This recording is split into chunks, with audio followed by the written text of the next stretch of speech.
Kursk क्षेत्र में रूसी सेना का बड़ा हमला हुआ है। यूक्रेनी टुकड़ियों पर हवाई बमबारी, हमले में 177 यूक्रेनी सैनिकों की मौत और यूक्रेन के 16 टैंक के सैन्य वाहन नष्ट भी हो गए हैं। तो यूक्रेन के सैन्य वाहन को नष्ट कर दिया गया है। तकरीबन 16 सैन्य वाहन बताए जा रहे हैं जिसे नष्ट किया गया है रूस की ओर से किए गए इस हमले में। कुर्स्क में ये बड़ा हमला हुआ है रूस का।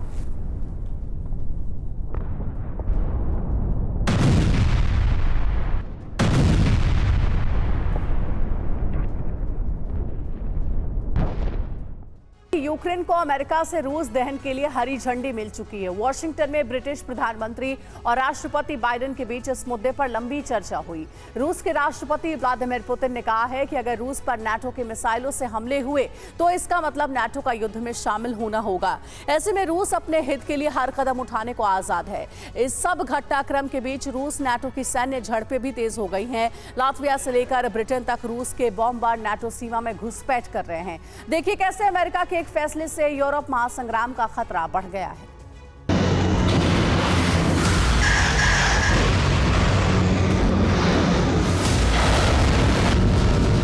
नाटो और रूस के बीच सीधा युद्ध करीब करीब तय हो चुका है और इसके संकेत कीव में हुई बैठकों से भी मिल चुके थे, जिसके बाद यह कहा गया था कि नाटो की मिसाइलों से रूसी धरती पर हमले किए जाएंगे। लेकिन अब रूसी मीडिया ने जो खबरें दी हैं उससे साफ है कि अमेरिका रूस पर हमलों का मन बना चुका है।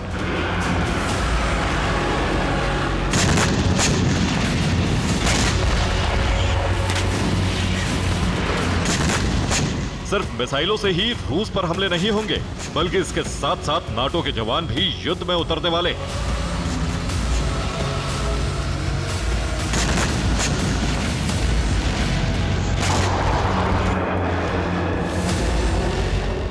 रूसी मीडिया के मुताबिक बाइडेन रूस पर यूरोपियन मिसाइलों से हमले की इजाजत दे सकते हैं, लेकिन अटैक एम्स से नहीं। दूसरी खबर है कि रूसी रक्षा मंत्रालय के मुताबिक नाटो यूक्रेन में सेना उतारने की योजना बना रहा है।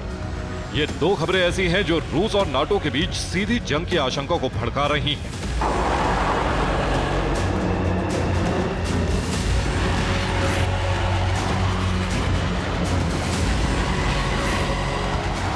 यूक्रेन की धरती पर रूस पर लॉन्ग रेंज हमलों के बारे में रिपोर्ट है कि इस 13 सितंबर की देर रात तक अंतिम फैसला लिया जा सकता है।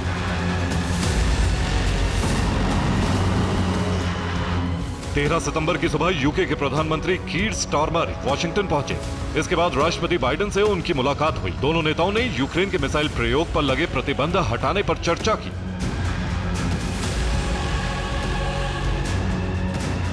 रूसी मीडिया ने खुद ये माना है कि राष्ट्रपति बाइडेन नाटो की मिसाइलों से रूस पर हमले की इजाजत को हरी झंडी देने वाले हैं और इसी के साथ राष्ट्रपति पुतिन ने नाटो से सीधे युद्ध की घोषणा कर दी है।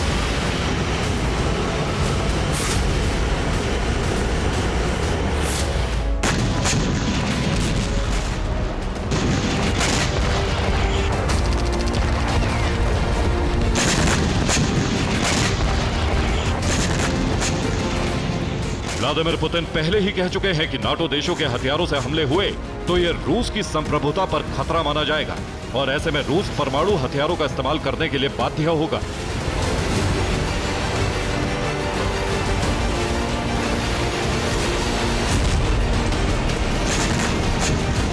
रूस ने यह भी कहा है कि अगर यूक्रेन को लॉन्ग रेंज मिसाइलों से हमले की इजाजत दी जाती है तब भी यूक्रेन ऐसे हमले करने में सक्षम है।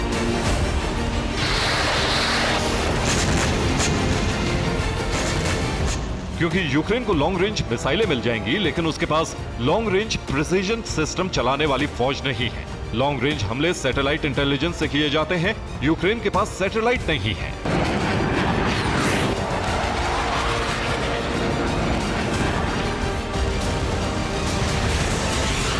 इसीलिए पुतिन ने कहा है कि यूक्रेन के लॉन्ग रेंज सिस्टम देने का मतलब नाटो के प्रिसीजन स्ट्राइक विशेषज्ञों का युद्ध में खुद उतरना होगा।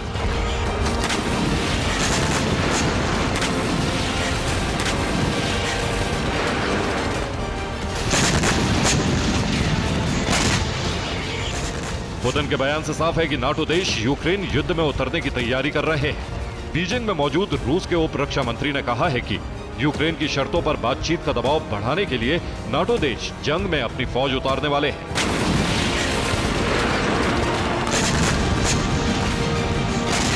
नाटो की इसी बड़ी तैयारी को देखते हुए रूस ने भी अपने परमाणु ट्रायड को वॉर रेडी कर दिया है और लॉन्ग रेंज हमलों की प्लानिंग में शामिल ब्रिटेन को चेतावनी देने के लिए उसके क्षेत्र में अपनी सेना भी भेज दी है।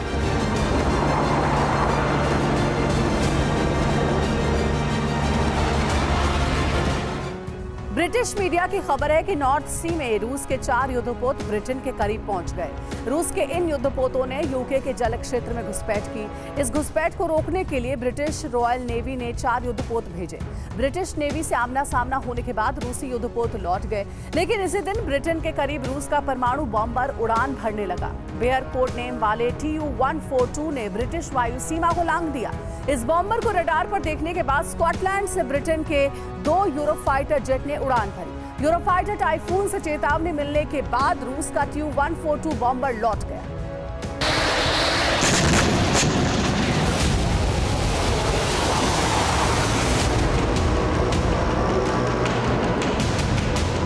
बीते 2 दिन में रूस नाटो के बीच कई सैन्य झड़प हुई है।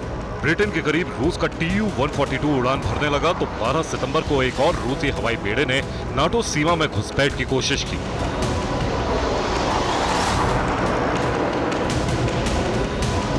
यूक्रेनी मीडिया की रिपोर्ट है कि रूस के विमान लातविया के करीब मंडरा रहे थे।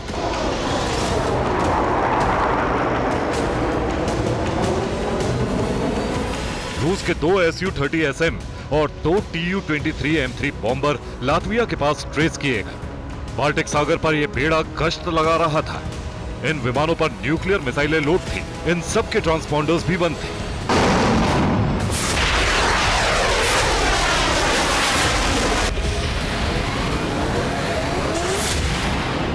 रूस ये मानकर चल रहा है कि नाटो की मिसाइलों से उसकी धरती पर कभी भी हमले शुरू हो सकते हैं।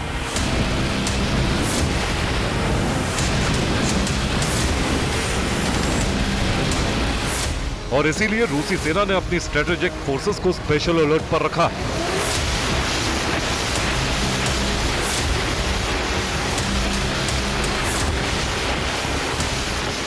रूस के विदेश मंत्री सर्गेई लावरोव ने कहा है कि नाटो का उद्देश्य रूस को हराना है, लेकिन याद रहे कि हिटलर भी यही चाहता था और इतिहास दुनिया जानती है।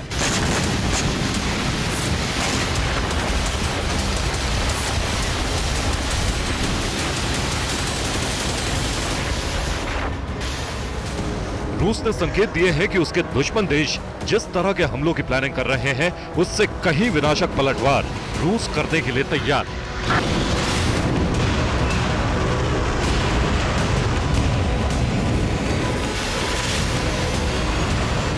अगर यूक्रेन को लॉन्ग रेंज हमलों की इजाजत मिली तो ये हमले बिना नाटो फौज के संभव नहीं होंगे और ऐसे में रूस और अमेरिका की सीधी जंग शुरू हो जाएगी, जिसका अंजाम पूरी दुनिया का विनाश भी हो सकता है।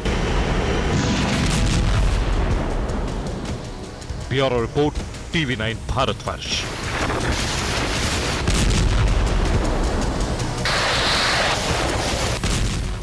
खार्किव में रूस का बहुत बड़ा हमला हुआ है। रूसी सेना ने MLRS से धावा बोला। हमले में यूक्रेनी सेना के 2 पोस्ट भी तबाह हो गए हैं। खार्किव में देखिए रूस का ये बड़ा अटैक हुआ है। आपको वीडियो भी दिखा रहे हैं किस तरीके से धुआंधार हमले किए जा रहे हैं। MLRS से रूस ने एक के बाद एक कई अटैक किए।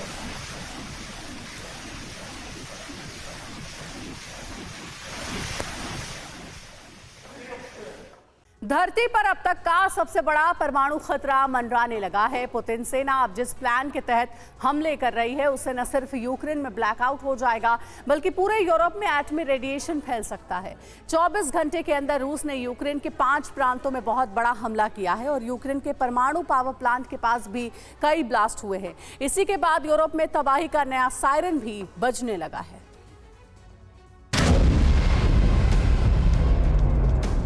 यूक्रेन के 5 प्रांतों में रूसी सेना जिस तरह से हमले कर रही है उससे विनाश का बहुत बड़ा गेट खुल गया है।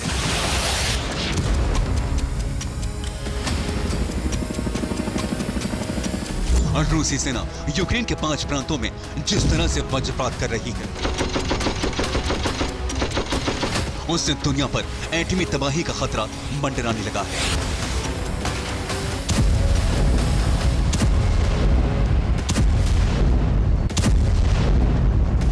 रूसी सेना के टारगेट पर यूक्रेन के परमाणु प्लांट हैं।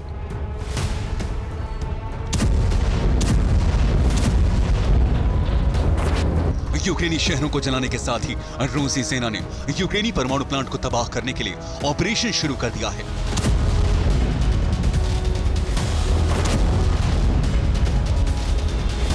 और इसी के साथ धरती पर परमाणु विनाश का अब तक का सबसे बड़ा संकट पैदा हो गया है।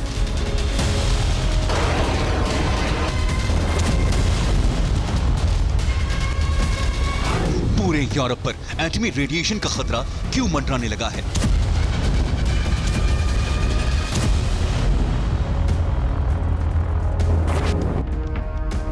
चेर्नोबिल से भी बड़ी तबाही क्यों हो सकती है? ये हम आपको बताएंगे, लेकिन उससे पहले यूक्रेन के 5 प्रांत विनाश की आग में किस तरह से भस्म हो रहे हैं, उसकी रिपोर्ट देखिए।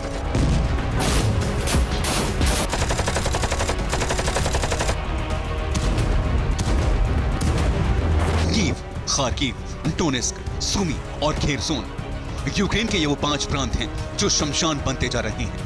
यहाँ रूसी सेना उत्तर कोरिया के बैलिस्टिक मिसाइलों से हमले कर रही है।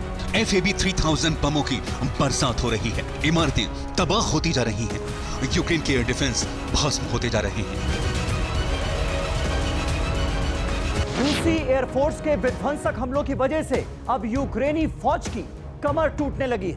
एयर डिफेंस सिस्टम की कमी के चलते यूक्रेनी फोर्स अपने शहरों की सुरक्षा नहीं कर पा रही है। यूक्रेन की राजधानी कीव में रूसी सेना ने 7 ब्लास्ट किए।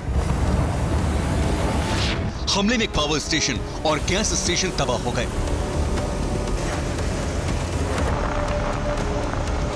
विस्फोट के बाद कीव की कई इमारतों में भीषण आग लग गई। रूस के हमले के बाद कीव में आपातकाल लग गया।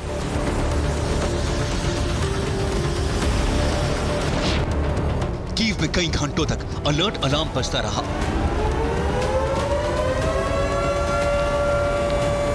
जान बचाने के लिए लोगों को बंकर और सबवे में शरण लेनी पड़ी।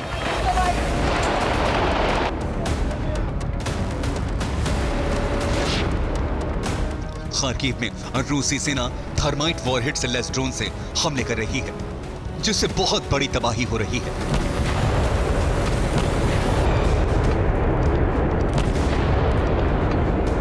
खार्किव के रिहायशी इलाके में रूस ने 4 मिसाइलों से विस्फोट किया। खार्किव के मेयर के मुताबिक हमले की वजह से 17 इमारतें बर्बाद हो गई हैं। 24 लोगों के घायल होने की रिपोर्ट है। डोनेस्क, खेरसोन और सुमी में भी रूस ने जबरदस्त हमले किए।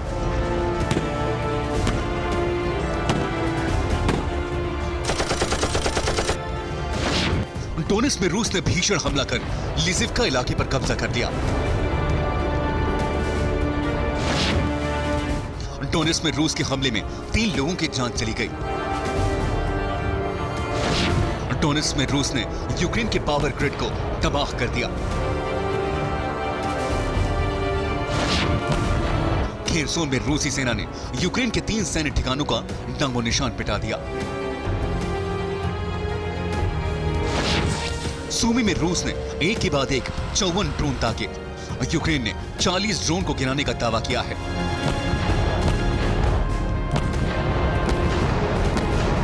रूस के विस्फोट की वजह से यूक्रेन के 5 प्रांतों में बहुत बड़ी तबाही हुई है।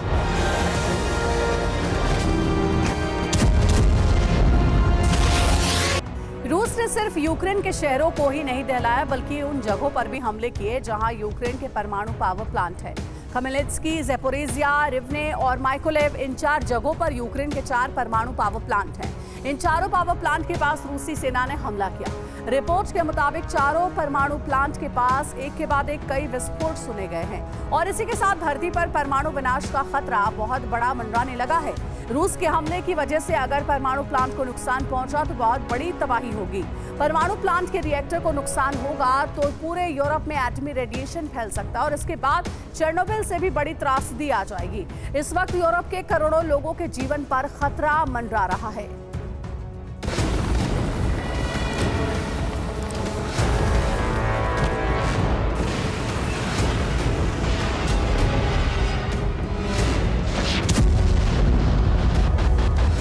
यूक्रेन के एनर्जी मंत्री हरमेन हालुश्चेंको ने कहा है, ये रूसी सेना उन पावर स्टेशन को तबाह कर रही है जो परमाणु प्लांट को बिजली सप्लाई कर रहे हैं।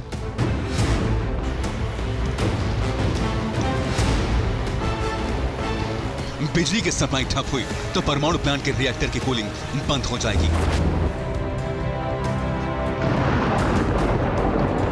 बहुत गर्म होने के बाद इसमें धमाके हो सकते हैं।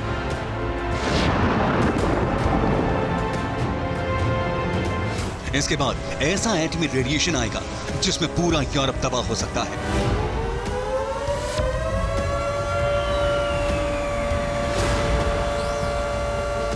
रेडिएशन के साथ साथ पूरे यूक्रेन में ब्लैकआउट का खतरा भी मंडरा रहा है।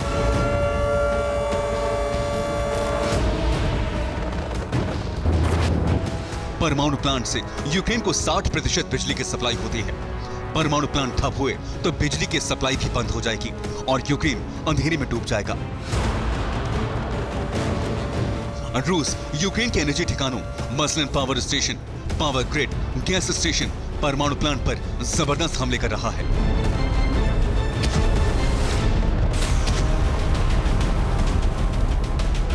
इस वजह से यूक्रेन के 16 प्रांतों में बिजली संकट पैदा हो गया है। यूक्रेन के पास एक्टिव न्यूक्लियर पावर प्लांट के रिएक्टर को कूल करने के लिए भी बिजली नहीं है।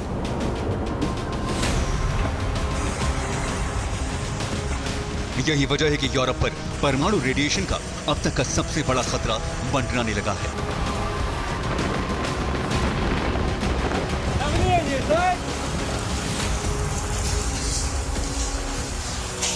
उधर यूक्रेन ने पहली बार स्वीकार किया है कि उसके पास हथियारों की कमी है।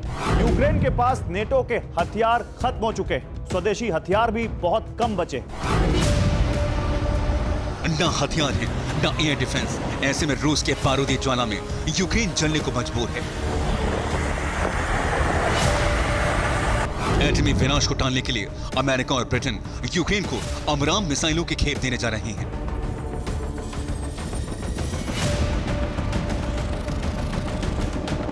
जाहिर है अगर यूक्रेन को जल्द ही जरूरी हथियार नहीं मिले तो धरती पर चेर्नोबिल से भी बड़ा रेडिएशन तूफान आने से कोई रोक नहीं पाएगा।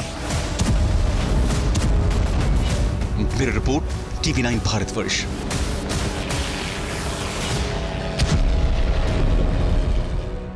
यूक्रेन के सुमी में बहुत बड़ा हमला हुआ। सुमी के 7 इलाकों में रूस का हमला हुआ। हमले के बाद 9 इमारतें तबाह हो गई हैं। तो देखिए ये बड़ा अटैक किया गया है और इसमें कई इमारतों को भी नुकसान पहुंचा है। सुमी में बताया जा रहा है कि बहुत बड़ा अटैक हुआ है। 7 ऐसे इलाके हैं जिसमें रूस ने एक के बाद एक कई हमले किए। उनमें से एक सुमी भी है। 9 इमारतें यहां हमले में तबाह हो गई।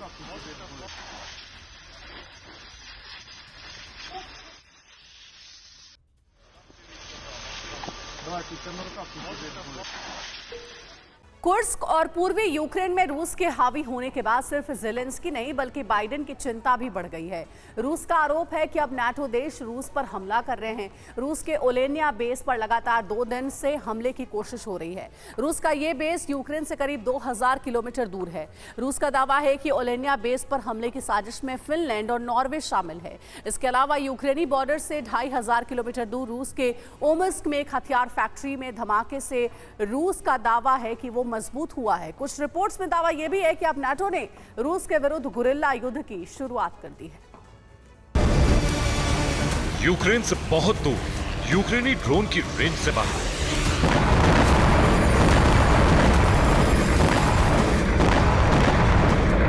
रूस के बेहद महफूज ठिकाने तक कैसे पहुंच रहे ड्रोन?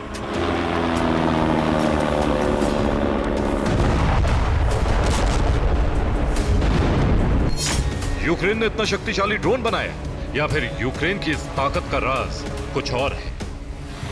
यह सवाल इसलिए क्योंकि पिछले 2 दिनों से रूस के एक एयरफील्ड को दहलाने की कोशिश हो रही है।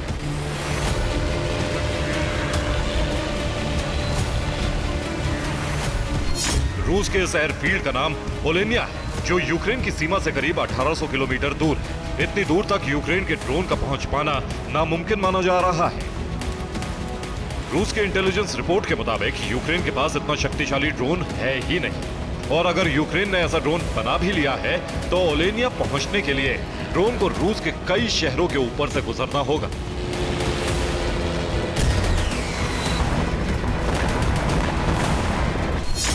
यही वजह है कि रूस को शक है कि ओलेनिया को निशाना बनाने के लिए नाटो देशों से ड्रोन लॉन्च हो रहे हैं। ओलेनिया के करीब मौजूद नॉर्वे, स्वीडन और फिनलैंड जैसे देशों पर रूस को ड्रोन हमले का शक है।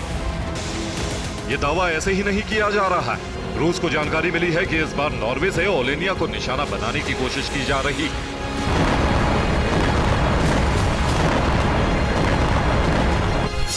एक रिपोर्ट में दावा है कि यूक्रेन के ड्रोन को फिनलैंड पहुंचाया गया। फिनलैंड से ही यूक्रेनी ड्रोन लॉन्च किए गए। फिनलैंड और नॉर्वे से ओलेनिया बेस पर हमले किए जा रहे हैं। रूसी मीडिया की रिपोर्ट में स्वीडन का भी नाम है।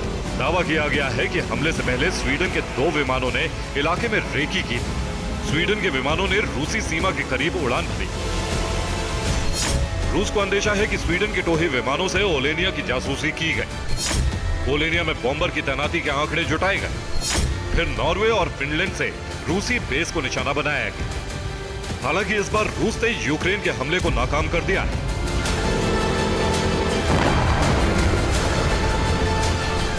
वॉर विशेषज्ञों का दावा है कि रूस यूक्रेन युद्ध में अब नाटो रूस के खिलाफ गुरिल्ला युद्ध की शुरुआत कर चुका है।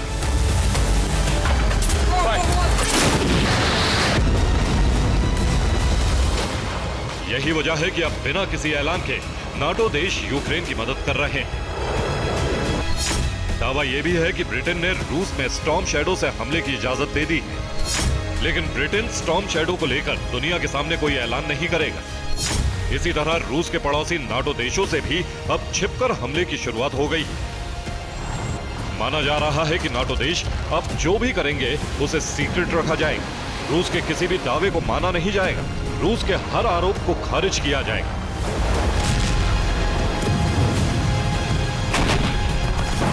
दावा है कि नाटो के गुरिल्ला प्रहार का ही असर है कि रूस के शहरों में लगातार धमाके हो रहे हैं। ओम्स्क में टैंक और हथियार फैक्ट्री में धमाके हुए हैं। वोल्गोग्राद में एयरफील्ड पर भी हमला हुआ है। ओलेनिया एयरबेस पर बार बार हमले क्यों हो रहे हैं और पिछले 2 दिनों में क्या हुआ, ये आपको दिखाते हैं। रिपोर्ट्स के मुताबिक 12 सितंबर को ओलेनिया एयरबेस के करीब तक 3 ड्रोन पहुंचे और रूसी एयर डिफेंस से तीनों ड्रोन को गिरा दिया गया। इससे पहले बुधवार को भी हमले की कोशिश हुई। 11 सितंबर को 2 ड्रोन एयरबेस के करीब तक पहुंचे। दोनों ड्रोन जब एयरबेस से सिर्फ 700 मीटर दूर थे तब ड्रोन को हवा में नष्ट करने में कामयाबी मिली। ओलेनिया के एयरबेस पर रूसी Tu-95MS बॉम्बर और Tu-22M3 बॉम्बर जैसे शक्तिशाली विमानों की तैनाती है। यूक्रेन पर क्रूज मिसाइल से हमले के लिए यही रूसी बॉम्बर टेक ऑफ करते हैं। यूक्रेन क्रूज मिसाइलों के हमले का बदला लेने के लिए इस एयरबेस को बार बार टारगेट कर रहा है। 2 दिनों के लगातार हमले से रूस में इतना भय है कि रूस ने अपने ही एक विमान को गिराने की भूल कर दी।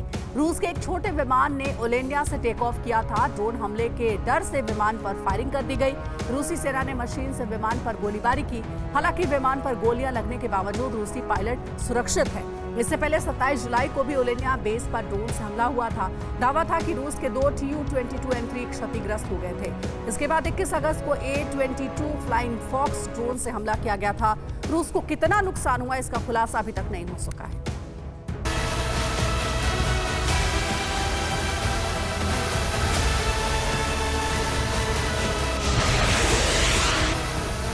ओलेनिया बेस तो बच गया, लेकिन रूस का एक और एयरफील्ड यूक्रेनी हमले से धधक उठा।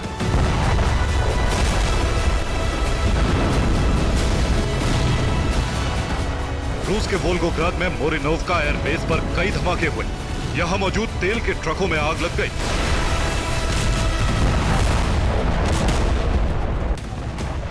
एक और तस्वीर देखिए। ये रूस के सेंट पीटर्सबर्ग की तस्वीरें हैं। यहाँ के क्रेस्तोवस्की आइलैंड में जोरदार धमाका हुआ। यहाँ से स्पोर्ट्स पैलेस में जबरदस्त आग लग गई।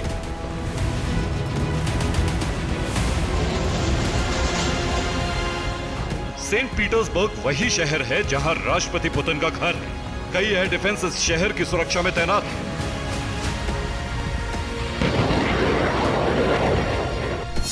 वोल्गोग्राद यूक्रेनी सीमा से करीब 1200 किलोमीटर दूर है। सेंट पीटर्सबर्ग भी यूक्रेनी सीमा से करीब 1500 किलोमीटर दूर है। रूस के शहरों पर क्या नाटो देशों की मदद से हमले हो रहे हैं? यूक्रेन के ड्रोन रूस के इन शहरों तक पहुंचने में कैसे कामयाब हो रहे हैं? ये बड़ा सवाल है।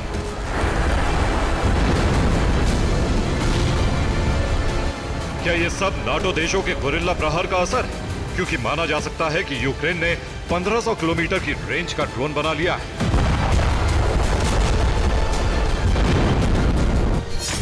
लेकिन यूक्रेनी बॉर्डर से 2500 किलोमीटर दूर रूस का ओम्स्क शहर भी धधक रहा है। रूस के ओम्स्क शहर में अचानक धुआं उठने लगा।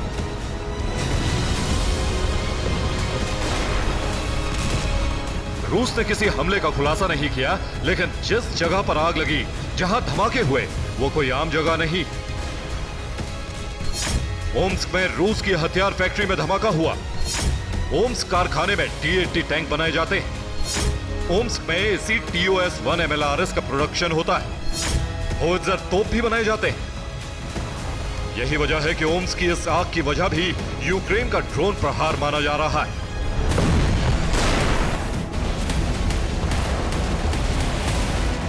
रूस के भीतर इन हमलों से कैसा खौफ है, इसका अंदाजा इसी बात से लगाया जा सकता है कि पुतिन ने आर्कटिक सर्कल को बंद कर दिया है।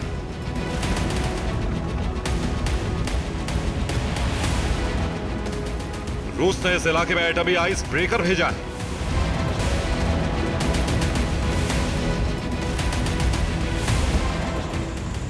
इस बीच अमेरिका और रूस ने मंगलवार से गुरुवार तक उत्तरी यूरोप और पूर्वी एशिया में शक्ति प्रदर्शन किया और अपने परमाणु बॉम्बर को इन दोनों इलाकों में भेजा।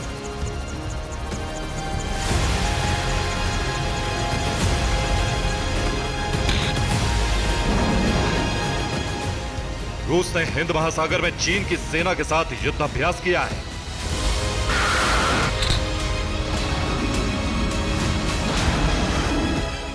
तो दूसरी तरफ अमेरिका और जापान ने प्रशांत महासागर के ऊपर अभ्यास किया। Bureau report, TV9 Bharatvarsh. इधर कुर्स्क में रूसी सेना का बड़ा हमला हुआ। यूक्रेनी फोर्स पर ग्लाइड बॉम्ब से हमला किया गया। रूसी हमले में यूक्रेन की टुकड़ी खत्म हो गई है। तो कुर्स्क में रूसी सेना ने यह बड़ा हमला किया है। यूक्रेनी फोर्स पर ग्लाइड बॉम्ब से बड़ा अटैक किया गया है, जिसमें भारी तबाही मची है। यूक्रेन में भारी नुकसान हुआ है।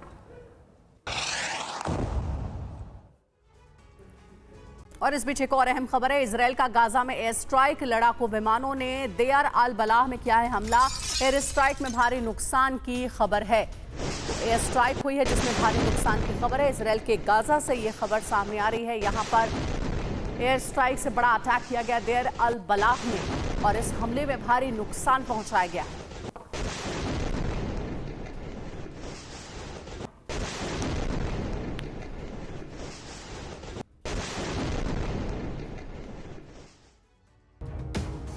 इजरायली धरती इस महीने पहली बार बुरी तरह से दहल गई। हिजबुल्लाह ने आधी रात को इजरायल के शहरों में 50 से ज्यादा ड्रोन दागे। इसके बाद उत्तरी इजरायल में आपातकाल लागू हो गया। इजरायल के आसमान में हिजबुल्लाह के रॉकेट और इजरायली एयर डिफेंस आयरन डोम में ऐसी जंग हुई जिसे देखकर दुनिया दंग हो गई। हिजबुल्लाह का दावा है कि उसने IDF के बेस और एयर डिफेंस सिस्टम बेस पर हमले किए। तो सवाल यही है कि अब इजरायल का अगला कदम क्या?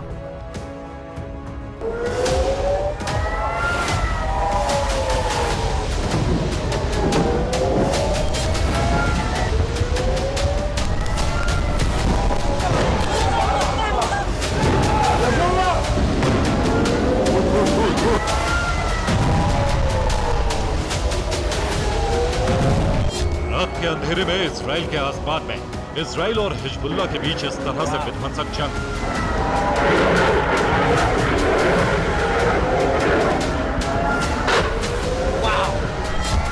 हिजबुल्लाह ने रॉकेट की बरसात की तो इजराइल के आयरन डोम एयर डिफेंस सिस्टम का एक्शन शुरू हो गया।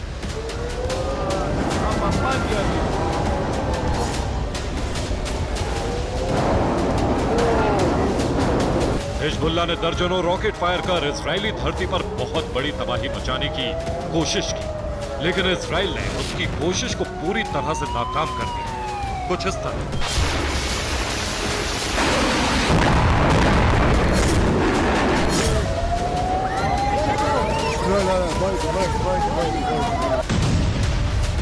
हिजबुल्लाह ने रात में रॉकेट दागने शुरू किए तो उत्तरी इजराइल के शहरों में कोहराम मच गया।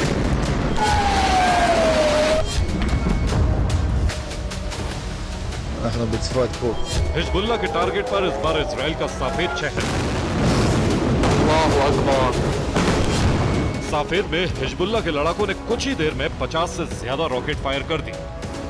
इसके बाद साफेद में हमले का सायरन बजने लगा। हिजबुल्लाह के रॉकेट इजराइल के आसमान में पहुंचे तो आयरन डोम ने मिसाइलें दागनी शुरू कर दी। इजराइल ने कुछ इस तरह ज्यादातर रॉकेट को हवा में तबाह कर दिया।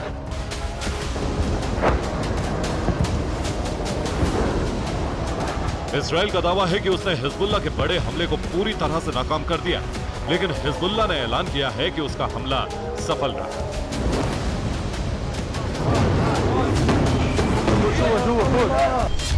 हिजबुल्लाह के मुताबिक उसके लड़ाकों ने साफेद में मौजूद इजराइल के उत्तरी कमांड बेस और एयर डिफेंस सिस्टम के बेस पर हमला किया था। अटैक में इजरायली सेना के दोनों बेस को बड़ा नुकसान पहुंचा है। सच भी यही है, इजराइल ने हिजबुल्लाह के ज्यादातर रॉकेट को मार गिराया, लेकिन कुछ रॉकेट टारगेट को हिट करने में कामयाब रहे। हिजबुल्लाह के हमले में पावर ग्रिड तबाह हो गया, जिससे साफेद शहर में ब्लैकआउट हो गया। इजराइल के अंदर हिजबुल्लाह के एक और बड़े हमले को लेकर आज ही रिपोर्ट आई। हिजबुल्लाह के लड़ाकों ने यह ऑपरेशन 25 अगस्त को चलाया, लेकिन इसकी जानकारी अब सामने आई। 25 अगस्त को हिजबुल्लाह के हमले में 22 इजरायली सैनिक मारे गए, वहीं 74 घायल हो गए थे। इस खबर के आने के बाद बेंजामिन नेतन्याहू पर बदले का दबाव बहुत बढ़ गया है। हिजबुल्लाह के नए रॉकेट हमले से भड़के नेतन्याहू ने अपनी सेना को लेबनान में अब तक का सबसे बड़ा हमला करने का आदेश दे दिया है। इसी आदेश के बाद लेबनान में इजराइल की भीषण बमबारी शुरू हो गई है।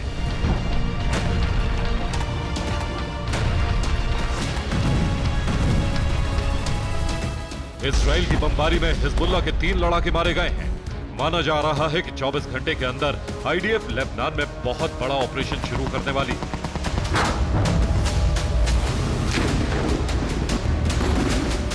इजरायली खतरे को देखते हुए लेबनान में 150 अस्पतालों को हाई अलर्ट पर रखा गया है।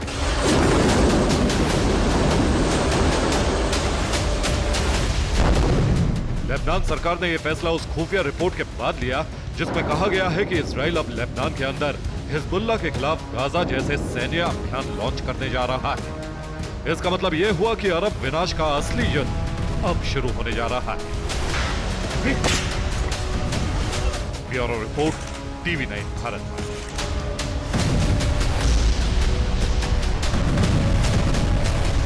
गाजा में हमास की सुरंग इजराइल के लिए बड़ी चुनौती थी। ठीक इसी तरह सीरिया में भी कई अंडरग्राउंड ठिकाने हैं जहां ईरान ने अपने प्रॉक्सी संगठनों के लिए हथियार की फैक्ट्री बनाई हुई है।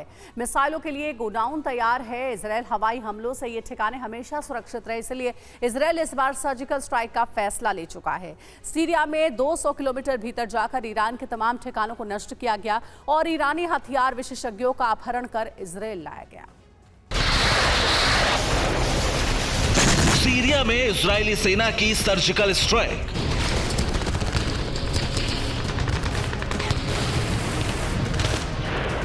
सीरिया में घुसकर इजरायली कमांडो ने किया ईरानी प्रॉक्सी के ठिकानों पर हमला।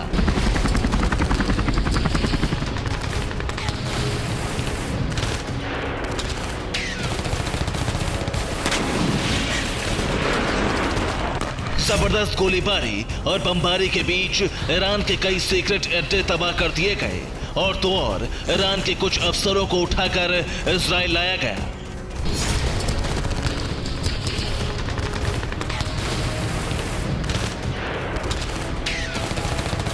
सीरिया के आसमान में इजरायली वायुसेना के लड़ाकू विमान दाखिल हुए। सीरिया के मस्याफ इलाके की सड़कों पर बमबारी शुरू कर दी गई।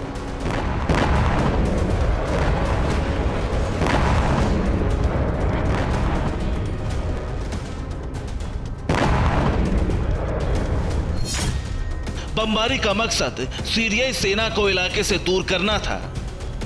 एयर स्ट्राइक का मकसद पूरे इलाके को खाली कराना था। लड़ाकू विमानों के सिग्नल के बाद कुछ हेलीकॉप्टर सीरिया में घुसे।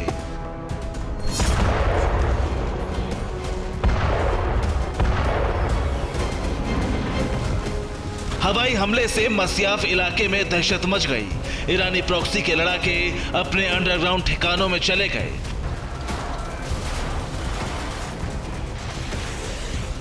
तभी बमबारी के बीच कुछ हेलीकॉप्टर सीरिया में दाखिल हुए।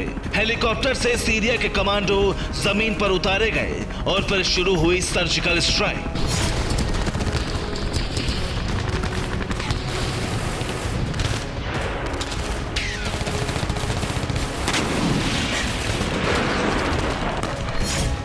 इजरायली कमांडो प्रॉक्सी संगठनों के ठिकानों में घुसे। कई घंटों तक ठिकानों पर गोलीबारी चलती रही। ठिकानों को बम से इजरायली सैनिकों ने नष्ट कर दिया।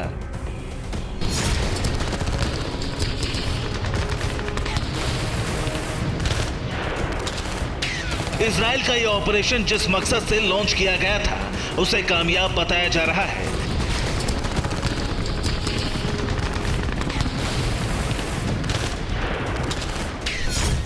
इजरायल का हमला मस्याफ के रिसर्च सेंटर पर हुआ। इजरायल के कमांडो ने मिसाइल के गोदाम पर हमला किया। केमिकल वेपन बनाने की फैक्ट्री पर भी हमला किया गया।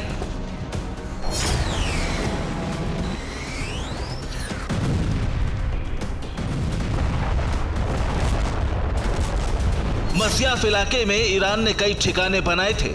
इजरायल का दावा है कि केमिकल हथियारों का प्रोडक्शन किया जा रहा है। ईरान ने इसके लिए ट्रेनर भी भेजे थे।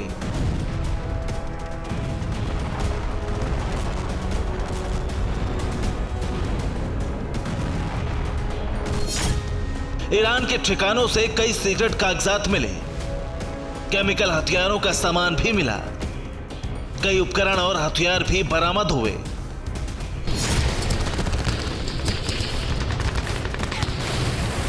रिपोर्ट के मुताबिक ईरान के तमाम ठिकानों की तलाशी ली गई और उसके बाद इस इलाके की 10 इमारतों में बम लगाया गया और इमारतों को नष्ट कर दिया गया।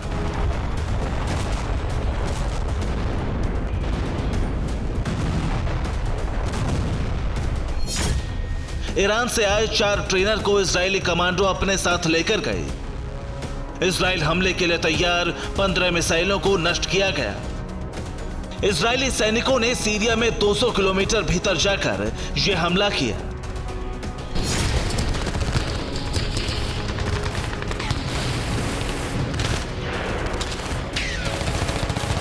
इजरायल के इस ऑपरेशन की जानकारी अमेरिका को भी दी गई थी। अमेरिका से ग्रीन सिग्नल मिलने के बाद सर्जिकल स्ट्राइक करने की तैयारी शुरू की गई। इस पूरे ऑपरेशन के दौरान जमीन पर मौजूद स्पेशल टीम को हवाई हमलों से मदद मिली।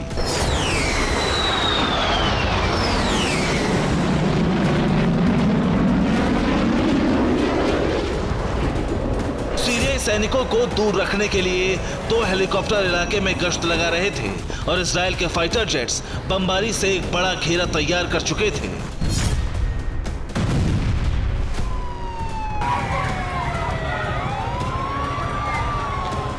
सीरिया में ईरान ने साल 2018 से ही गाजा की तरह कई सुरंगें बना ली थी।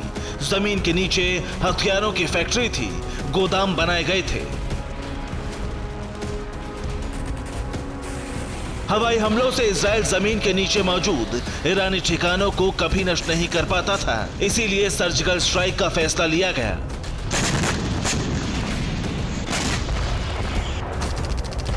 Bureau report, TV9 Bharatvarsh.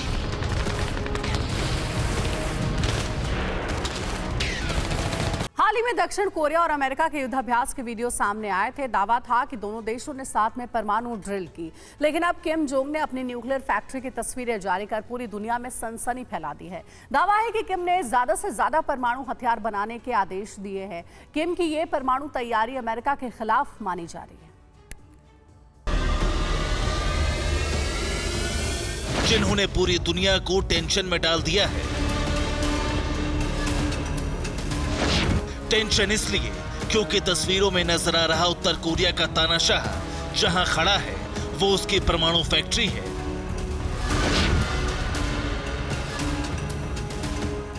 ये वही जगह है जहां किम यूरेनियम को परमाणु में तब्दील करता है और फिर इसी परमाणु को तबाही मचा देने वाले एटम बम के रूप में तैयार किया जाता है।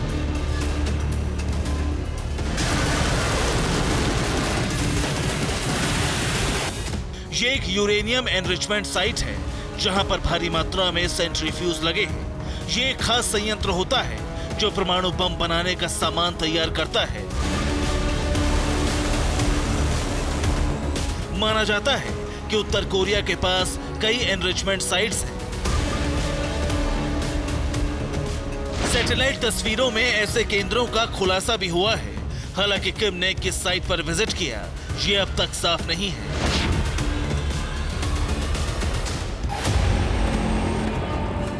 इस बात का भी खुलासा नहीं हुआ कि किम जोंग उन यहां कब गए थे, लेकिन किम ने इस साइट पर जो निर्देश दिए उसने दुनिया में सनसनी मचा दी है।